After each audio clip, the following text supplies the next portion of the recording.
Hi, welcome to Roy's Book Reviews. It's been a little while since I dropped my last video here, but I'm back, I'm black, just had a snack, and I am now ready to share with you my thoughts on The Amazing Adventures of Kavalier and Clay by Michael Chabon, which happens to be a winner of the Pulitzer Prize. All of the overused superlatives you expect to see piled on a Pulitzer Prize winner apply to this wondrous novel. Spectacular, fantastic, masterpiece. But I'd say the most applicable description that I cannot take credit for is written on the back cover of the edition that I own. It's from a review by New York Magazine that states, "I'm not sure what the exact definition of a great American novel is, but I'm pretty sure that Michael Chabon's sprawling, idiosyncratic, and wrenching new book is one." Yeah, what that person said is right on the nose, in my opinion.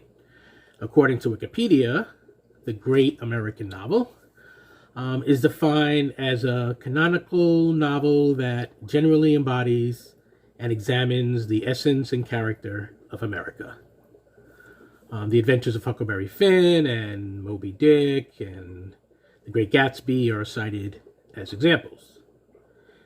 Despite having been an English major back in my college days, I have yet to read Moby Dick, but I can vouch for Huck Finn and Gatsby, and I agree that they fit that bill.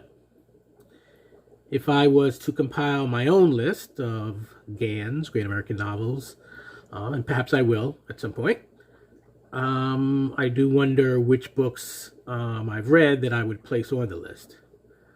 Whether I chose to list them alphabetically, chronologically from most recently read, going back to those I read longest ago, or by some other metric.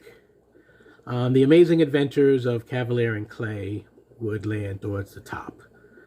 This novel is about the immigrant experience, particularly that of Jewish people who came to American shores from Europe to escape Nazi persecution leading up to and during World War II.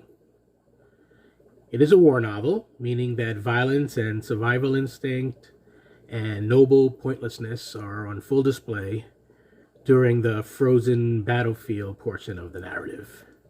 I've read a lot of war novels and seen a lot of war movies over my years, but I don't think I've ever read one that was set in the Arctic, such as in this book. But not a whole lot of fighting is going on other than fighting to not freeze to death.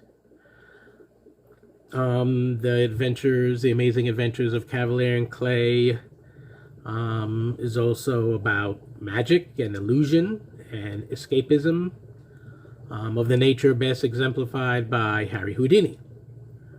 One of the more interesting nonfiction books I've read and done a review for here at Roy's Book Reviews was about Houdini.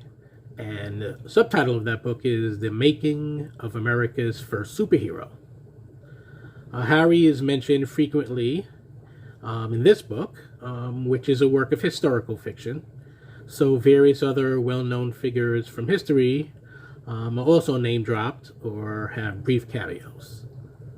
And speaking of superheroes, the kind to be found on the pages of comic books, The Amazing Adventures of Kavalier and Clay is very much about them, and about the earliest days of the comic book industry, which is something I knew very little about until reading this book, and now I feel a little bit of an expert on it. The title has a double meaning, since this book is about both the adventures that Kavalier and Clay create and the adventures that they live. In 2023, we are accustomed to comic book hero industry being fully embraced, with nearly all of the most popular characters having film franchises, and plenty of the lesser-known ones getting a crack at celluloid stardom as well. A lot of page count is dedicated to the fictional superheroes and sidekicks and arch rivals invented by Joe Kavalier and his cousin Sammy Clay. The most notable of those characters is the escapist. Houdini is the inspiration for this character, and living in the time of Hitler provides the authors and illustrators with no shortage of reality-generated villains to enhance comic book style one panel at a time. Furthermore, this novel is a story of family, and it is about marginalized people, those who fall into this category because of their religion or because of their sexual preference. Last but most certainly not least, The Amazing Adventures of Kavalier and Clay is a love story. Two love stories, actually, one straight and one gay. Given the time period, the latter is clandestine and ultimately heartbreaking.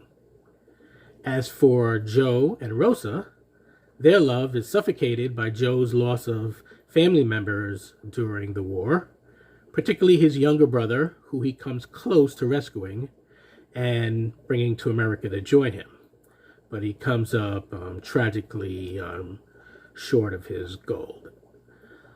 Joe tries in any way he can think of, including eventually enlisting in the military, to exact some sort of revenge against monumental forces of hate.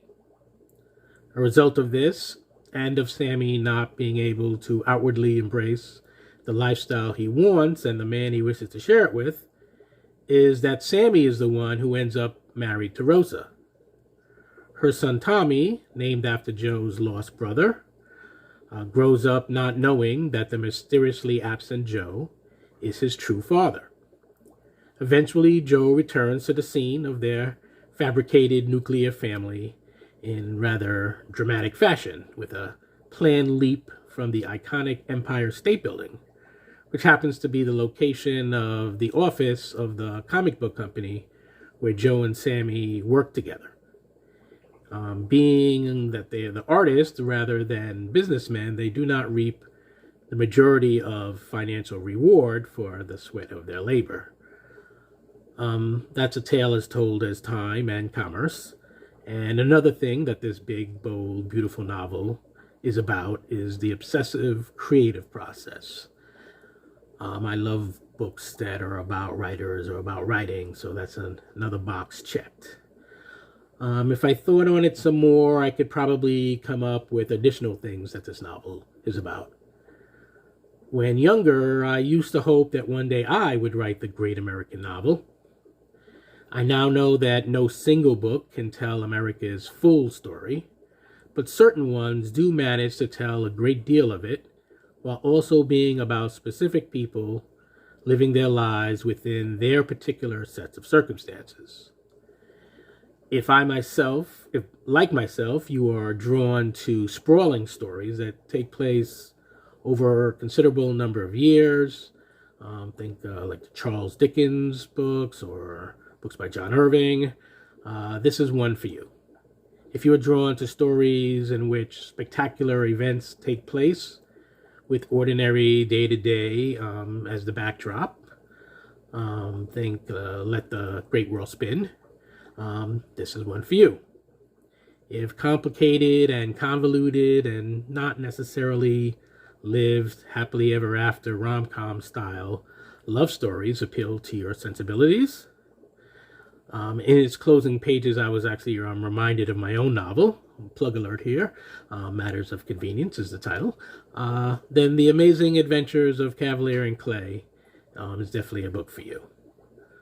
Run, don't walk to grab a copy of Michael Chabon's epic literary achievement and start reading. That is my heartfelt advice to all readers, regardless of what type of book you typically read. I think there is something in this book for just about every kind of reader. So I hope you check it out, and if you have already checked it out, drop a line in the comments. Let me know what you thought of it. If you care to hit the like button on this video, I would appreciate it. If you care to subscribe to this channel, I would be thrilled. Until the next time, I wish you all happy reading.